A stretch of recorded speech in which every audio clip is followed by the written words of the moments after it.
ఓం శ్రీ గురుభ్యో నమ. ఓం శ్రీ మాత్రే నమ. జూలై 27 నుంచి డిసెంబర్ 11వ తారీఖు వరకు కూడా శని వక్రగతిలోకి వెళ్ళిపోతున్నాడు. అంటే రెట్రోగ్రేడ్లోకి వెళ్తున్నాడు.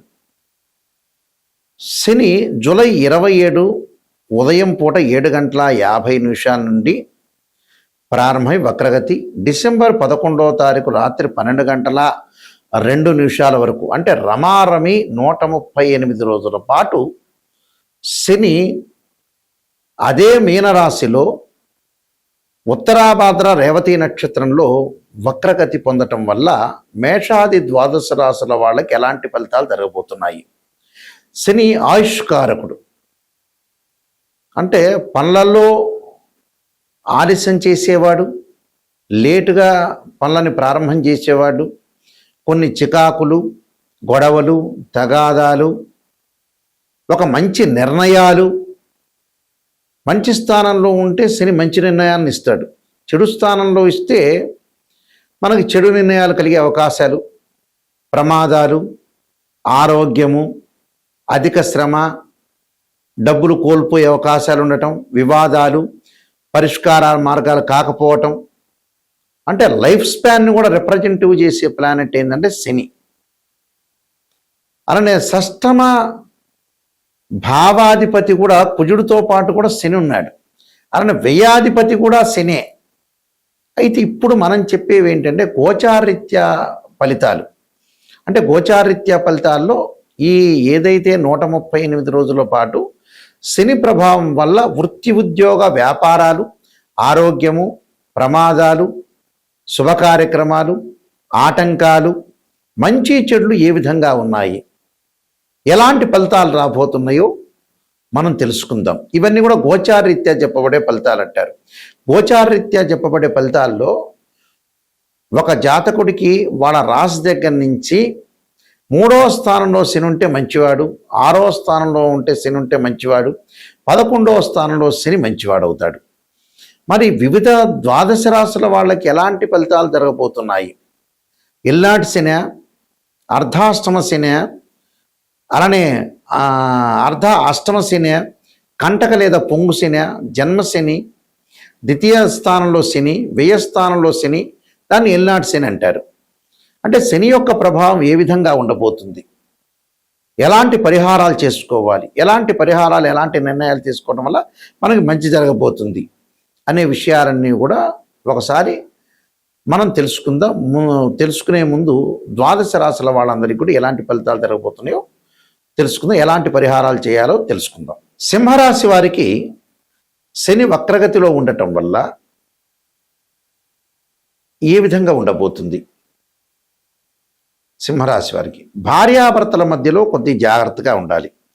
అంటే స్థానచలనము, బదిలీలు, మార్పులు జరగటం, ఇబ్బందులు కలగటం, ఇంటిలో జీవన విధానంలో కొన్ని లోటుపాట్లు, బంధుమిత్రులతోటి మాట పట్టింపులు, భార్యాభర్తల మధ్యలో చిన్న చిన్న కలహాలు రాకుండా చూసుకోండి. మహాభయాన్ని కలిగించే విషయాలు కొన్ని ఉంటాయి, అలానే ఆందోళన చెందాల్సిన పని లేదు. వృత్తి ఉద్యోగాల విషయంలో వీళ్ళ విషయంలో కొంత ఎలిగేషన్స్ రాకుండా, చర్చనీయ అంశాలు రాకుండా చూసుకోండి. దూర ప్రాంతాల్లో నివసించడం ఒకటి, మనస్సుకి శాంతి తగ్గే అవకాశాలు ఉంటాయి. సైకలాజికల్గా మెంటల్లీ డిజార్డర్ జరిగే అవకాశాలు ఉంటాయి.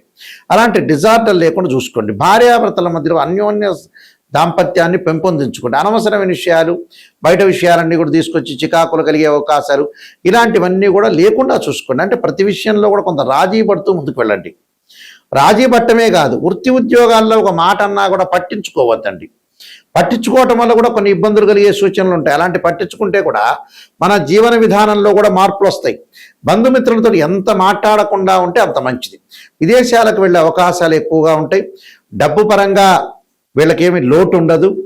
విద్యార్థులు కొంత అధిక శ్రమతో చదవాలి. స్త్రీలకు ఉన్నతమైన అభిప్రాయాలతోటి ముందుకు వెళ్ళే అవకాశాలు ఖచ్చితంగా ఉంటాయి. అయితే వీళ్ళు పరిష్కార మార్గం ఏంటంటే దక్షిణాకాళి స్తోత్రాన్ని పఠనం చేయటం, అలానే ఆరోగ్యపరంగా ఇబ్బందులు కలగకుండా ఉండటానికి ఓం నమఃశివాయ పంచాక్షరి ఆ రుద్రగాయత్రి మంత్రాన్ని చేయటం కూడా చాలా మంచిది.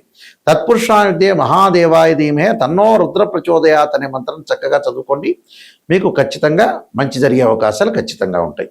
ఇవన్నీ కూడా గోచారరీత్యా చెప్పబడే ఫలితాలు అంటారు. అంటే this is the transit system అంటారు. గోచారం ఎప్పుడూ కూడా మనకి ఏదైతే 138 రోజుల్లో శని యొక్క ప్రభావం ఏ విధంగా ఉండబోతుంది, మనం ఎలాంటి నిర్ణయాలను తీసుకోవాలి,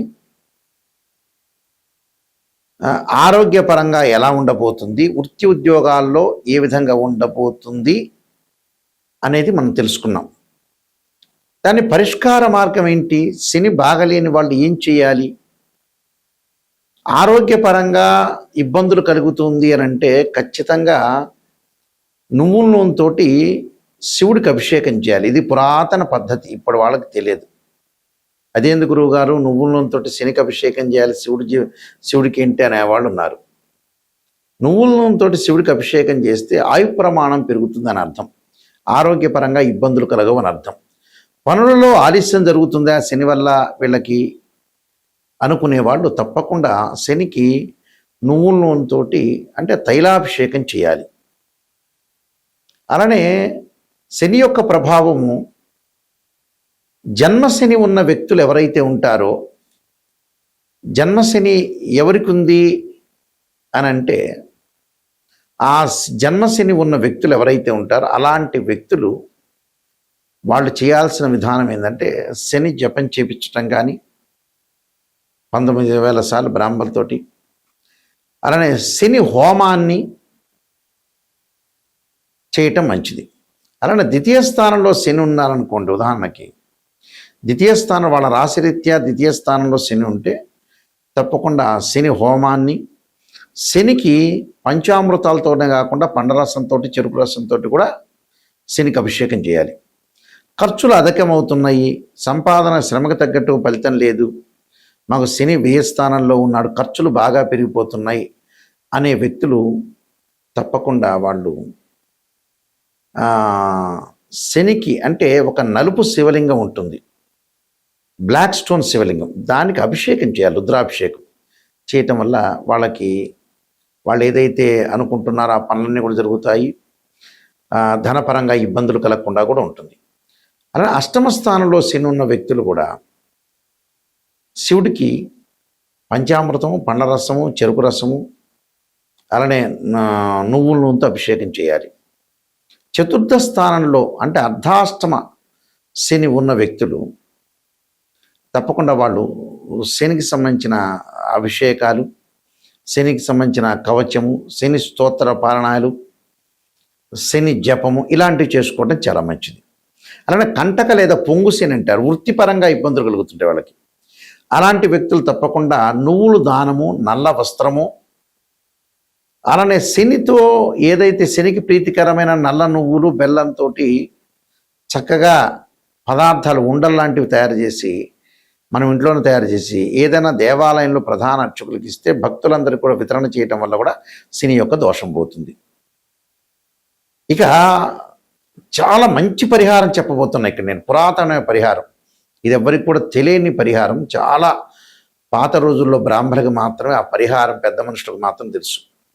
అలాంటి పరిహారం ఏంటంటే శని యొక్క దోషం ఉన్న వాళ్ళకి అద్భుతమైన పరిహారం ఇది. ఏమిటి అని అంటే శనివారం రోజున చక్కగా మనం ఆంజనేయ స్వామి దేవాలయం కానీ శివాలయంలో కానీ ఏదన్నా ఒకదాన్ని మీ దగ్గరలో ఉన్నదాన్ని ఎంచుకొని, మన ఇంటిలో బియ్యం ఉంటాయి, ఆ బియ్యాన్ని దంచుతే ఏమంటారంటే నూకలైనవి అంటారు.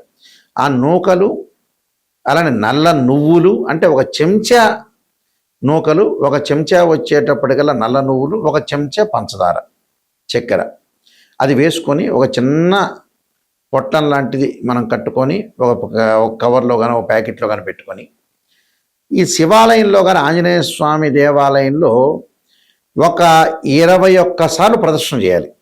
21, 54, 108 లేకపోతే 11, మినిమం 11 ప్రదక్షిణ అంతా కూడా చేసి వచ్చిన తర్వాత తీర్థప్రసాదాలు తీసుకోకముందు మనం ఏదైతే తీసుకున్నామో ఆ పదార్థాన్ని అంటే నువ్వులు, అలానే నూకలు, అలానే పంచదార నల్ల చీమలకు పెట్టాలి ఒకవైపు పెట్టి.